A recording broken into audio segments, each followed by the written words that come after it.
already making a mistake there. How's that That's for good. live? Mistakes are good. Mistakes are good. What's going on, EB? Hanging out in the crypt as usual. Been watching some movies and stuff. Yourself?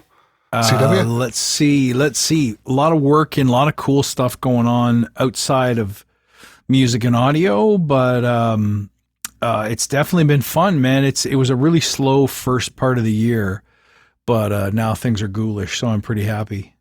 Pretty happy with the way things are going, man. So no, I don't think we'll talk about plugins today. No. Today's going to be something different, something special. The news that I got last week is I have what's known as RSI, repetitive stress injury. Right. And it's in both hands. My hands are pretty messed up, mostly though in my right hand. And it's from holding the keyboard and phones and tablets and stuff. You know how it sits in your, it's right here and it's like my finger.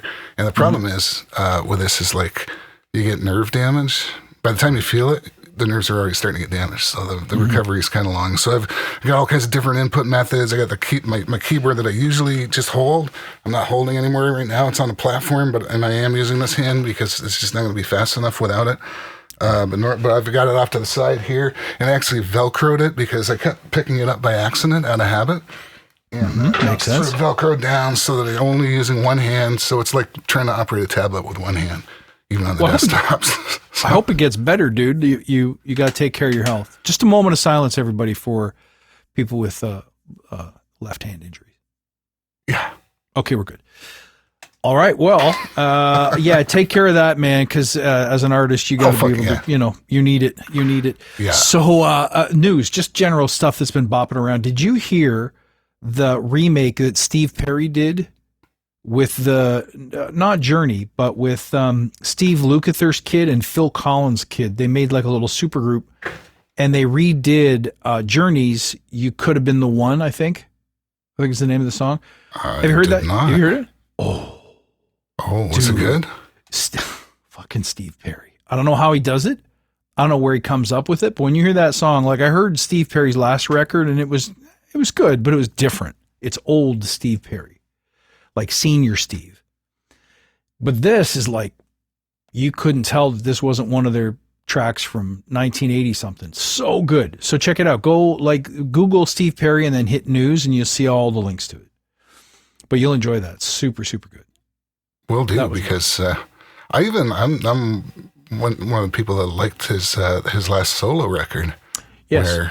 Where, you could tell his voice is different, but it's still him, man. Good stuff. Did you know that John Five wrote one of the songs in that record? No, did not.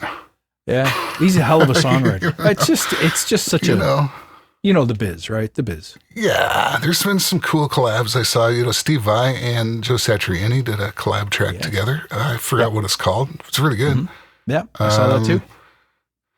And there was someone else who's got different guests on each tune. And they're all really kind of famous singers and guitar players and stuff. And I can't even, I'm scratching my head to remember what it was. Maybe that'll come back to me. But I think that's just the name of the game now is collabs. You're drawing, you got to kind of concentrate the audiences together, right? Well, that's the thing. For those of you who are watching the Mixercist and expecting a, Acoustica review, we love Acoustica. I still love plugins. I still get the fever, but everybody else is making plugin reviews and they all sound the same. It's all like Dance Monkey Dance kind of, everybody's got the same YouTube thumbnail with pointing at a piece of rack gear with our mouth hanging open. It's like, at what point does everything just become the same fucking thing? So that's kind of what we're here to talk about today. But first, we got any movie mojo? We got anything going on in the scare cinema? I finally got around, and we'll see if I can find this here. Finally got around to watching Dune 2. Oh yeah, what you think? I loved it. I loved the first Dune. I think what it is what you've got is some of the best cinematography and visuals in movies ever made, period. Especially if you get to see it in IMAX, or maybe you've got if you got an Apple Vision Pro or some kind of headset like that where you can see it really large, that carries a lot of it. It's really deep. It's the Frank Herbert thing. It's been split out now into 2 movies. There's a 3rd one coming. I mean, the first Dune, if you remember, the first Dune was 1984. David Lynch's movie. Sting was Sting in it, yes. And that's okay. A lot of people really like that. I never got it. I never understood it. But this version I do understand. I'm following all the characters. It's really epic. It's really involved. Super. Looks beautiful. Really Chris Walken is in it. Chris Walken. You got this is the bad guy. The bad guys are really good on this. Cool. It looks great. Yeah. Yeah, definitely worth checking out. Obviously, you want to start with part 1, but clearly. Yeah. So that's what I did on my summer vacation. But what about you, man? I'm holding out for the Mike Tyson Jake Paul fight. That'll be my event of the year. But no, seriously, I've got some cool movies. I just wanted to bring that up. So you know what I watched it was on Shudder. Like Shudder's doing some cool stuff. So right now they brought back Mother's Day because it's Mother's Day. And they did a halfway to Halloween thing where they brought on a couple of movies like The Changeling. They put on a couple of old Ty West movies are on the channel right now, which is cool. But I watched one, it's relatively new, and it's called Late Night with the Devil. Did I get that right? Late Night with the Devil. You did. I think I got it. Yeah. It's an interesting movie. Like, we're super well done, and it keeps you wondering, like, what's going to happen next? It's really a 1 or 2 set piece kind of movie, right? Everything takes place on the main stage, and some of it's a little campy and some of it's a little stupid. But first of all, it's got a total retro vibe. Like, it's a story about a 1970s talk show host who's competing with Johnny Carson, trying to get in the ratings. So he brings a medium on with somebody, not a medium, brings a person who claims to be possessed or a host for some demonic presence, and brings her psychiatrist on as well. And then stuff just starts happening. It never gets full on like, okay, turn the lights back on. Right. But it's still good. It keeps you kind of on the edge of your seat a little bit. And it was a fun ride, and it was really well done. And I don't think they had a ton of budget to do it with. So kudos to them. It's a really, just a cool little piece of cinema, different. And right now I'm in the mood for different. So check it out. If it's on Shudder. So if you have Shudder, go get it. Oh yeah. I noticed that, Conversations with the Devil. That's a good book. Of course, yes. Everyone's read that one, right? Yeah. No, and I noticed it was the same people that did Barbarian, which is, I love that movie when that came out a few years ago. And it was just this kind of, low to medium budget, off the wall, crazy acting, insane premise, almost comical, but not. It's not like slapstick horror. It's just clever horror. Yeah. And it looks like that's what this is going to be. Yeah, exactly. Love exactly what it is. Yeah, for sure. So I'm glad people are making movies still. I went on a binge a while ago where I'm like, there's no good movies. And so I went back and watched Clerks. Do you remember Clerks, Kevin Smith? From like 1993. That's sad, man. Because I don't think I've seen it. See it. It's a classic. I know. I've heard the name a million times, and I know people love it. You're the third person I've spoken to who's like, Clerks? I don't think I've seen that. It's like, dude, we used to talk about Clerks all the time. What are you talking about? Go watch it. Indie movie, was made for $30,000. Shot by the guy who, what's Kevin Smith's biggest claim to fame? Maybe. Well, he was involved in the production of, or the writing of, Good Will Hunting. So he was good friends with Ben Affleck and Matt Damon. So they did a ton of stuff together. In the 90s and the 2000s, they did a ton of stuff. And most of it's junk, but it's fun junking.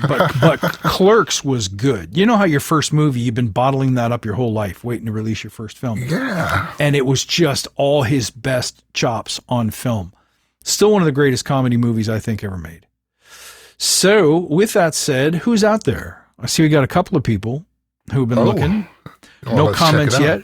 Yeah, but go ahead comments? And throw nothing yet. Throw down your name and let us know where you're watching from. Make a comment, right? We will come there watch. We will terrorize you. Do business with your family. While we wait for people to respond to that, let's talk about what we wanted to talk about. We decided to jump on today because we saw something, and not the whole world, but a big bunch of the geekery is certainly up in flames. You can smell the flesh burning. And let's talk about why. They're mad. There. Yeah. Okay. Well, I think this is not today, but yesterday, maybe even 2 days ago, Apple released an ad for their new iPad Pro, or the upcoming iPad Pro, aimed at the creative market, presumably with the message of, look at all the cool, wonderful, creative things you can do with it. But you know what? How about we don't describe it so much as just watch it? Let's do shall it. we? So the inference or the concept in this ad is that we've taken all forms of creativity and we've squished it into a little, thinner than ever. I love this. with the eyeballs popping out. Sorry, I'm just watching it on the feed. The inference is, or the concept is, that we've taken all of the world's creativity and all the tools that they use to do it, and we put it in one thin piece of glass. Now, this thing features the new M4 processor, which I'm still running M1s on my iPad and my MacBook.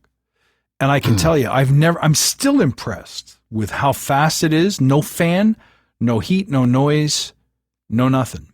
And battery life for days. Like I haven't maxed this thing out yet. So I can only imagine what an M4 does.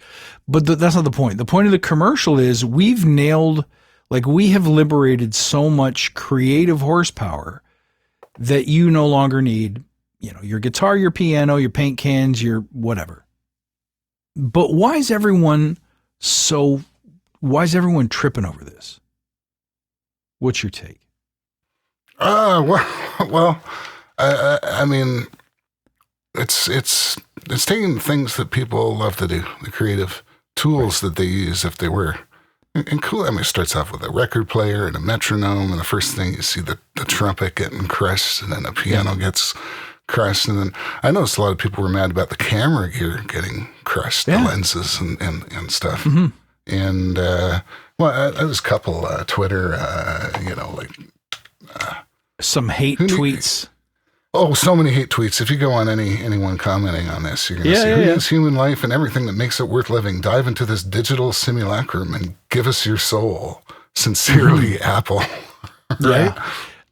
It's a little bit of a dense comment, but here's the thing. If they had just pushed all the instruments into the iPad without the iPad, with all like the guts of the piano exploding and the paint splashing all over the place, that would have been one thing. I think what people are upset about is it's a wee bit dark. Number one, it's completely tone deaf.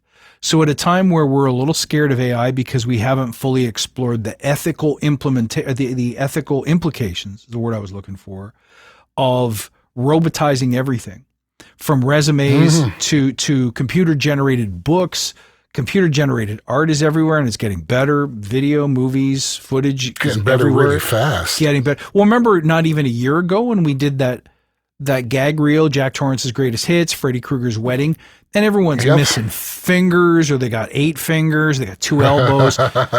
It was great for laughs. Like we had a good time with it, but it's gotten way better. Way better.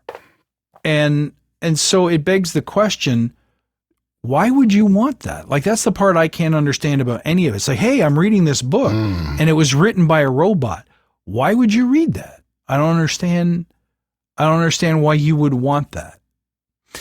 So we had this argument a little bit last time, but I think what freaked people out about this ad is that it makes it too real. It's like, you don't need any of that stuff anymore. You don't need a camera, record player. You don't need your old toys. You don't need paints or brushes or any of those things, guitars, trumpets, metronome. You don't need them. We got you covered, and it's all in this little itty-bitty piece of glass. I can see why people are freaking out. Now, you said you had one where someone played it backwards. And by the way, we have a comment. Well, we're going to get okay, that's what I wanted to do was a comment, so why don't you do it? Yeah, there's just one. Our friend George kind of chimed in and said, also loved Late Night with the Devil. Agree it's different and wish it was a tad scarier. Exactly. So they kind of had me there. They could have gone someplace super tense with it, but they didn't. But still an awesome movie. Worth a watch. It's kind of like a new genre piece. Kind of hard to be original in horror anymore, so you got to give them credit. So thanks for that comment, George, and it's great to see you. All right, EB. Yeah, it's awesome. Well, show us what you got. Number one, YouTube's already telling us that they've recognized that we're using someone else's stuff. Presumably it's the Apple ad. or Yeah. maybe the trailers, but this Yeah, may affect while your we're- stream. So I'm not sure what people are actually seeing out there, but we are recording this. So if, Yeah. we'll get to the bottom of that and what the problem And might be. if Eric disappears tomorrow, then something's up. But talk Something about happened. So, well, I want to expand on what you said, because you talked about it on a creative level, and I'm also thinking, on a societal level where yes, the AI coming in is a part of it, computers getting smart of us. Some people are really worried about that. We've been seeing on our screens for the last bunch of years just these horrible wars and acts of terrorism and violence, and I think people, all around, around the whole spectrum, are starting to get really worried about governments cracking down, about losing freedoms, about all this stuff. And I did find a comment that I think explains some of that kind of motif. Apple has unintentionally made one of the most fitting and revealing advertisements of the modern era. My God, this horror perfectly encapsulates the feeling of life as the powerful, escalatingly careless and clueless destruction. Mm-hmm. Right? Yeah, I get that was that. really well said, right? Get that. Sure, yeah. Like I said, it's poorly timed. Like that doesn't make me want to go buy gadgets, like $2,000, $2,500 gadgets. It just doesn't. It makes me want to put them down, burn them, and go running for the woods with my 12 gauge or my whatever, and just take up residence, get off the grid, man. Do a Ted Kaczynski or something and just bolt. Just get a little log cabin, stuff the holes with dirt, and just wait out the apocalypse. Maybe not the full Ted, right? Like not the full Ted, no. Just the shack, right, in the woods. Ted gave it one. Yeah, Ted went one extra push. We didn't need that. A little too far there. Yeah. But so it was. I don't know who originally came up with the idea of the reversing the Apple ad. Mm-hmm. Someone said, someone in China. I don't know. But let's take a look at what, again, with no sound. But let's look at what that would be like. I think it takes a few seconds to click in here.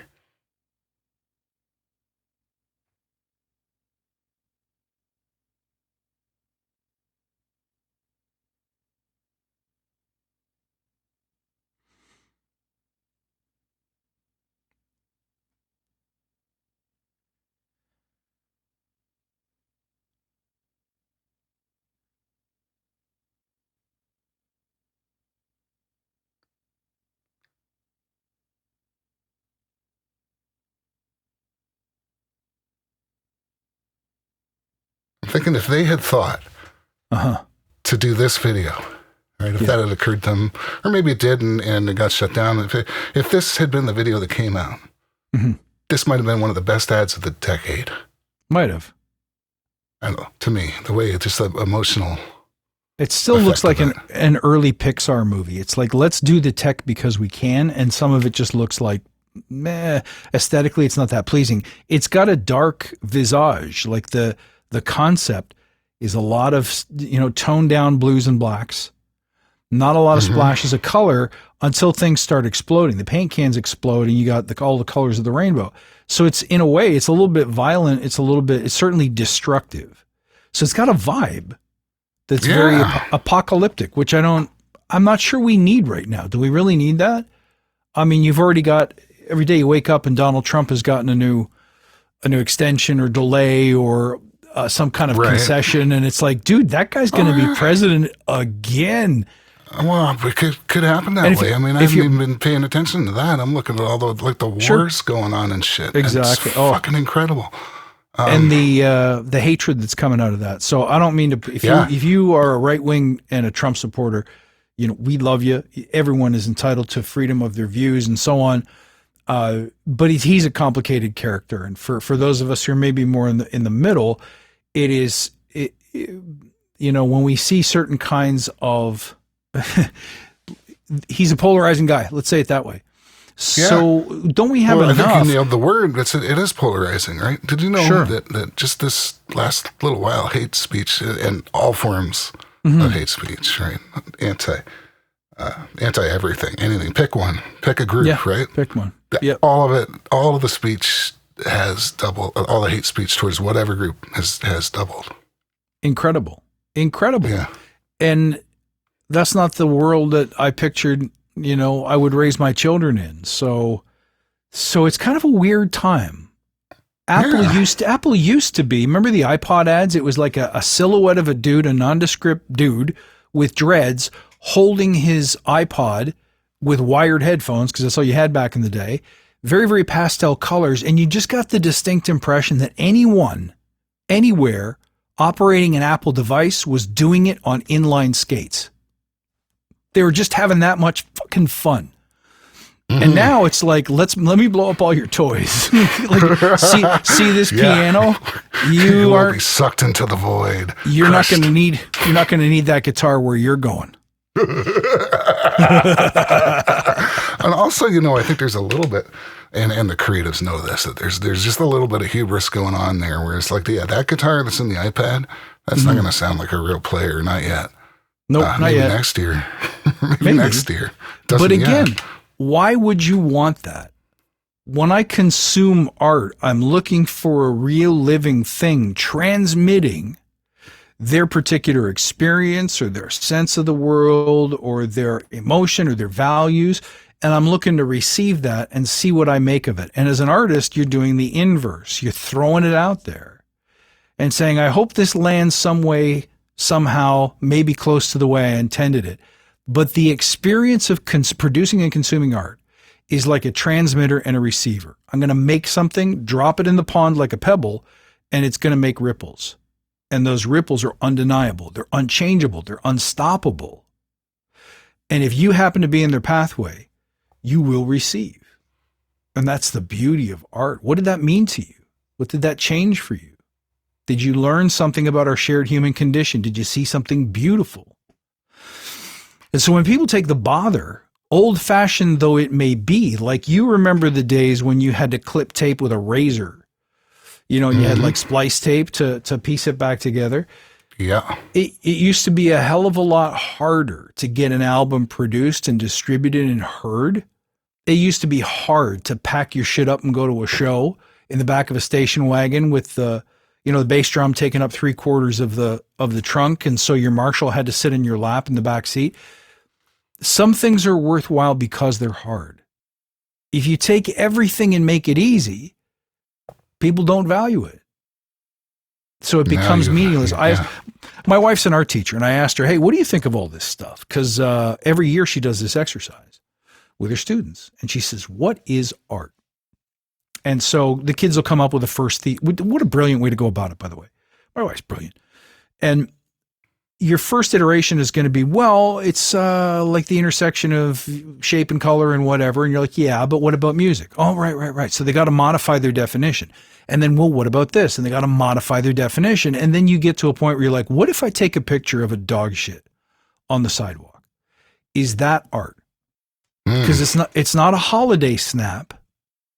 But what's the difference? Why is some time thought was put in? Yeah, Duchamp's urinal. Why is that art?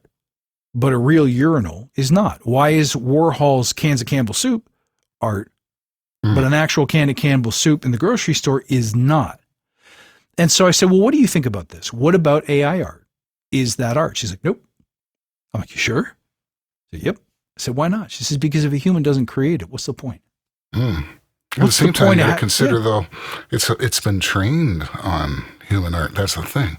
They went out to train these models. They've basically scraped the entire web. When you think about all the different companies involved, mostly without permission, I might add. And if you play with those art generators, you'll see. Wait a minute, I think I recognize that from this photograph or this painting or this film. Yeah. Well, we did that. What was it? What's that? Was it Suno or Sumo or what was it called? Suno, yeah. And you hit like Make Me a Metal thing, and it sounds like James Hetfield. How is James Hetfield not calling his lawyer and saying, we may have a problem here? It was unmistakable that was Hetfield, right? Yeah, well, it sounded a lot like him. I think I did hear about one music lawsuit. Now, I know that artists are suing, newspapers and news organizations are suing the various companies. Mostly it's directed at like ChatGPT, but there's some at Google, Microsoft. I don't know. That's always changing. because is that fair use? Is it a derivative work when you have, the New York Times, I think it was, they were pulling out line by line almost complete paragraphs, sentences like word for word that show up in these chat responses, right? So is that, that's not really transformative, is it? No, it's not. And, technology makes certain things better. I have old records, stuff from, let's say, the 30s and 40s, where you can tell the vocal signal is clipped, like it overloads. And they don't sit there and go, oh, well, let's stop that and do that over, or we can fix that in post, or we can get a declipper. They're just like, keep rolling, because we're not fixing that. We're not going back. If it's too expensive, dude, just keep going. Just try back off the mic an inch and keep rolling. Now, I mean, everything can be so perfect, can be time aligned and auto-tune, all those wonderful things. Nothing, when was the last time you played out of the box and mic'd up a guitar cab? Well, exactly, right? I want to do that because I've been using Tonex and stuff, and the amps, like, they're going to atrophy if I don't turn them on soon. And when you turn on an amp, you realize, oh, it's cool, man. It's cool. And the sounds are great if you know what you're doing. It's like, they didn't go anywhere. They're still there. Oh, they're still awesome. And a great tube amp crank so that the speakers clip and the power section is toasting. When your fingers touch those strings and it says "thou shalt," the fucking amp just goes, "Yes, sir, I shall." Like there is a connection between the artist and the amplifier. God knows how they made that magic. Like, I have no idea why that's so good, but it is good. And those Sims, they're not quite the same. As we talk about all the time in the Mixer Assist, right? Is this good enough? Is this analog enough? It's good enough. You know what? It's good enough you never tell on a recording, but in the room, Never. Especially when most people play their songs out those cheap-ass speakers, those 50-cent speakers in your iPhone. So this begs the question, did Apple intend controversy with this ad? Well, maybe that's the cleverness of it all. Maybe they did. Maybe because that happens from time to time. Let's just make something that'll like irritate people. Like to get attention, right? Fist shaking, kind of, I'm going to get you, Apple. Lawsuit. Yeah. I mean, I think it's more a matter of them being clueless or whatever. You think so? I don't know. They're a little too fun. I don't know. In the movie Scrooge, there was a section where Bill Murray's character hears that his Christmas special commercial was so scary that an old woman died watching it. And he's like, yes, you can't buy this kind of publicity. So if they could think it in a movie from 1985, what are the chances that in 2024 anything was a mistake? Like, how did this get past a whole marketing department? A group of people with their, face palming going, what do we just do? Do you really think they didn't see it? Or do you really think it's like, we want people scared. We want people looking at this saying, is the robot going to take over my family or my house or whatever? And we want them thinking about it. We want them antsy about it because somehow they figure that'll make them walk into an Apple store and throw down 2.5 G's for an M4 processor. I don't know. Who's your target audience? Those are going to be sick machines. They're going to be really fast and really good and expensive. Yeah, but they're going to be awesome. But, and I heard that Logic Pro is so good that you don't have to have the plugins on the iPad to run them. So it's almost like you'd go to your MacBook, which has all your authorized, Acoustica plugs and UAD plugs, and you can still run them on a session that you're running on your iPad. I'd have to verify that, but that's something I heard. And if that's true, that's like level next stuff. I've been buying iPads for 10, 15 years now, maybe more. And it was always clunky. Right. It was always like, yeah, there's a DAW, but it's crappy. It's 4 tracks. There's no AU plugs. Yeah. It's slow. It's crashes a lot. GarageBand version 1 or something, right? Exactly. But now the tech is totally catching up to the point where, to me, if we're going to do all this stuff in the box, make it comfortable, make it portable, be on a beach in Costa Rica or in Thailand and mix your tracks with your Bluetooth headphones. Like it ain't what it used to be, but man, if you love the art, if you love making music, if you love audio, These tools are like unthinkably good. So I tend to think, if you think about who Apple markets to, they market to people who want the status of saying, I'm among the few. Because not everyone can afford this gadget, and people will be saying, well, screw Apple, I don't like them anyway, it's overpriced junk. But at the end of the day, when you see some of these bells and whistles, every reasonable person, every geekhead, every music nerd is going to be looking at it going, that's pretty impressive. And so they attract and seduce people with that controversy. They want people talking about their stuff, even if it's in a negative way. So part of me wonders, isn't this dystopian scare really just like an April Fool's joke or a Halloween prank? And they get, pardon the pun, but they'll get a second bite at the apple with the apology letter, the apology statement. Yeah, exactly. It's all we had no attention, idea. That's right. We this never should have got out. We're retracting it immediately, and no one will ever be able to see it again. And everyone's going to be like, "What's the link? What's the link?" It's like, nope. We've taken it down for the good of the planet. Maybe like War of the World shit. Yeah. Oh, you know what? Speaking of which, we got to do a quick message from our sponsors. Well, I know all about what you want to know all about. A little bit of House of a Thousand Corpses there. Yeah, well, I mean, you got me thinking there with the Unabomber shack and everything. That, we had to give that one a bit of a roll. I have one more, and it's you were talking about. Let me just get it up here. You were talking about just playing and just doing it and making the music and tape, and you had to roll and you had to play it. And there's this awesome documentary called Rockfield. It's a studio in Wales, UK. Oh yeah. Yeah, and they've done all kinds of Black Sabbath was all the Oasis albums were done there. I think there's some Deep Purple. And they get the artists in there and they show it's like this giant farm that's been was converted in like the 60s, I guess, mid 60s into a recording studio. Yeah, and actually they side by side with the farm they were running both things, and this is just take a look. Let's let YouTube. Chew on this one too. I'll have to go back and see exactly what YouTube had a problem got dinged for. Yeah. But talk about dystopian control and surveillance. It's like, oh, we saw you using a no-no video. In real time while we're doing it. Like it took less than a couple minutes. Ridiculous. There's the owner of the studio. There's an old console, old patch bay. Just incredible, man. Sabbath. Yeah.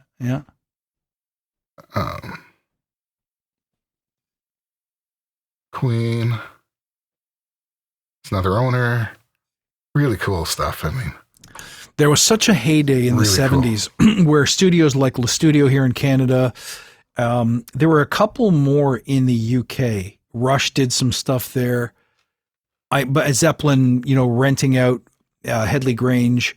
There was a time when a total experience of the place mattered. Not everything was totally functional or utilitarian. Part of it was the vibe, the creative vibe, being closer to nature or being away from distractions and noise, whatever it might have been.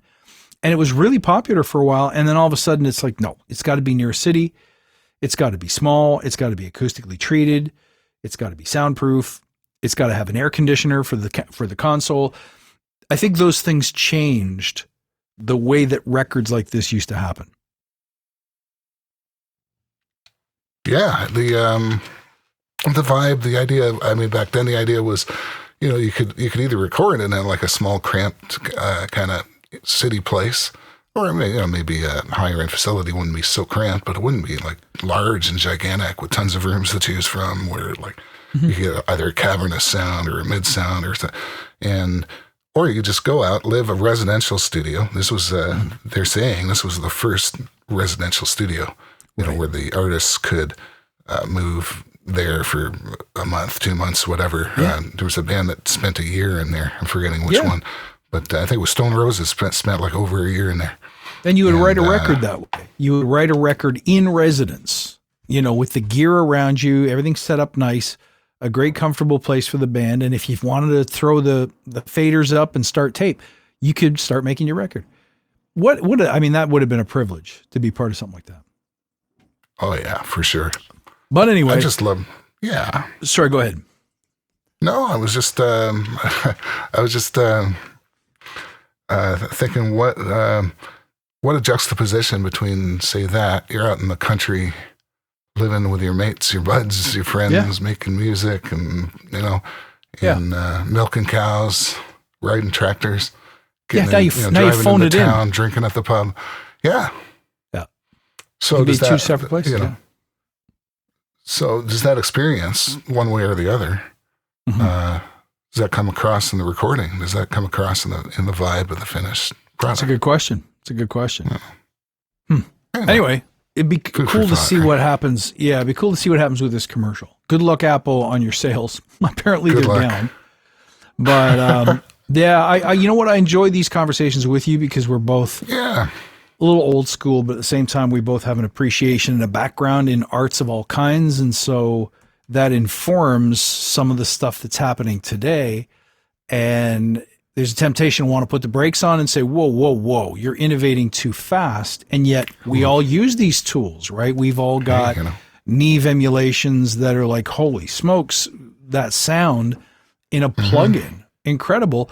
But then there's some innovations where we're like, now, wait a sec. Is this ethical? Is this valuable? Is this good? And is this fun to use? Is this even fulfilling to type in a few words and here's the song in a minute and a half? Yeah. And like I say, it's great if you're running a show and you say, I need some theme music, like right now. I need a beat right now, a track to jam to right now. That's going to be amazing for stuff like that. Some things should be hard, like I said, because it's the striving that defines the human condition, right? You're born and you're immediately thrust into struggle, and it's the hero's journey from that moment forward. And how you emerge from that is what defines meaning. So the idea that you can just sit there like one of the fat characters in WALL-E sitting on a floating lazy boy with food injected directly into your face and push a button and say, make music. Is that where we really want it to go? Is that living? Interesting question. I was thinking about like the Apple Vision Pro. And, I mean, hopefully enough people are going to play with it, and it's a really expensive item right now. But it won't be. A year or two, it's not. You're going to be able to get something like that. Yeah, it'll probably be smaller, but probably just as functional. Much more affordable. And what I've heard is you put this thing on and you want to watch a movie, you're sitting in your own personal IMAX theater, 3D, whatever the experience is like, comparable. And, are you isolated? I don't know. If you got a group of people and everybody had the same glasses and they're watching the same thing at the same time, maybe it's not so isolating. But what I was thinking is like the way I run things now, I've got two screens, right? I've got the big screen that's got all the show and the switching on it. I've got a little screen where the plugins, well, and by little, I mean the 32 inches, the little one. And that's where the plugins will be, or the DAW when we're doing those kinds of shows. I got a panel here, like a tablet that I touch the switch. I got this, I got a million things. But with the Vision Pro, you just set that up and all your screens are like visible at once. And that's awesome. But that you know what that would mean? That would mean that if you're watching the broadcast, the podcast or whatever, that they're wearing, everybody looks like Daft Punk on the shows. Yeah. But it's so satisfying to watch the TikTok videos of like hordes of people with their Vision Pro goggles on, smashing into hydro poles and parking meters. Remember Tetsu? Your friend there, he was probably 4 feet high. You guys went running one night and he was so short that he banged his head into a parking meter and almost died. Like, to me, he knocked him out. Yeah. Watching people bang into each other or like break their televisions or whatever because they've got goggles on is just it's so many levels deep of comedy that I almost can't stand it. And if that's living, I'm not sure I need to be part of that. But not saying I'm going to check out, but I am saying I'm going to head for the hills. Maybe you're going to do that. You are going to totally do that. The Unabomber Shack, right? But I might just like retreat into like the boop boop boop boop boop. Yeah. Boop. That's like I'm actually going to sound like that. That's how I'm going to. You will, yeah. That's all I'm going to say, right? Like people will understand because they've got the glasses on too. for the past 10 years, you and I have sat in your backyard and had this same discussion next to a barbecue with a good glass of beer. Nobody's watching. It doesn't create any likes and nobody cares. Yeah. It's just good old-fashioned human connection. And so when you strip it away, do we need any of this stuff? No. Is it fun to play with? Yes. Does it make life easier and better? Sometimes. Yeah. But, am I close to smashing my metronome and my piano so that I can do all that creativity on a piece of glass? Not yet. I write a lot. Every single day I'm way closer to smashing the computer than any of those things. Right? I have a good old-fashioned fountain pen and some nice paper, and more than once a week, I sit down. I'm like, I can't look at screens anymore. I just want to write. And I just want to feel the pen flow against the paper. That's all I want. And it feels good and it feels creative and different stuff comes out. I assure you. Something to think about. It's a skill too. It's a muscle. If you write music, you pick up a guitar, let's say, and if you do it enough, eventually you get to the stage, you just pick it up and music just flows out. It's not predetermined, not a cover, not something you wrote before. It just happens. You go, oh, that's cool. That's now you're getting creative, right? Mm-hmm. The same thing with lyrics or visual art, whatever. But you got to spend a good amount of time in that mode. Because it will atrophy if you don't. That's what I find. Physically with an instrument, like regardless of what you're playing, like if you take enough time off, you just won't be able to play it. So I think the creative muscle, there's that word. I'm certainly not the person to use that, but I think there's something to that concept, right? Trying to take a little bit each day or a certain amount of time each week, whatever you can do. And look at your RSI, right? If you overuse it or you do it wrong, you're going to pay. Yeah, and that's from the computer. That's not from the guitar. Yep. That means I've been spending way more time on a computer keyboard than I have playing. And that's kind of sad. It is. Yeah, man. Anyway, why don't we wrap this one up? Thanks to everyone who came out tonight. We have one viewer left, so thank you guys. I appreciate you coming out. I hope you enjoy this. That's awesome. We love making these, whether it's about plugins or not, so we'll keep doing them if you guys keep watching it. And yeah, if you don't watch, you probably won't even care. I'm just kidding. No one cares, dude. No, people care. Yeah, there's probably going to be an upload because I do have a sneaking suspicion that when we see back what we have, it's going to be kind of chopped up because of this YouTube stuff. Okay. I think they really didn't like one of the trailers, or they really didn't like the Apple ad, whatever it was. Big brother's watching. We will make the necessary adjustments and upload as well. Those, what's weird? Uploads get a lot more play still than the live streams do. Interesting. For whatever reason. And Apple just released, didn't Apple TV just put a rendition of 1984 on their channel? I think so. I heard of a podcast or something, or there is a new rendition of 84. I see a theme. And then actually, there was an old Pepsi or Coca-Cola ad back in the 80s, and it was like 1984, everybody in the room and this Big Brother character on the screen, and that freaked people out back then. Mm-hmm. And that to this day, I still remember that ad. Yeah. And I was probably young enough, it didn't really scare me that much at the time, but it scared enough people, and I remember it was enough of a thing. I don't remember really many of the other older ads from back then. Maybe well, Michael then Jackson. the next Pepsi ad was the one where they burned Michael Jackson's hair off.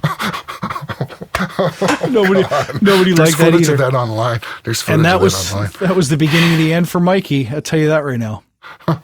And the New Coke, if anyone's old enough to remember the New Coke tobacco. Yeah, I remember that. That was something. By the way, if you haven't watched that documentary on We Are the World yet, it's on Netflix. It's called The Greatest Night in Pop or something.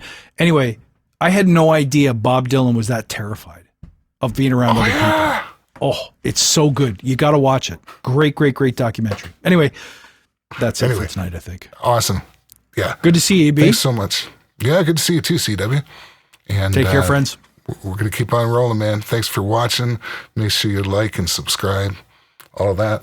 See you next time on The Mixercist.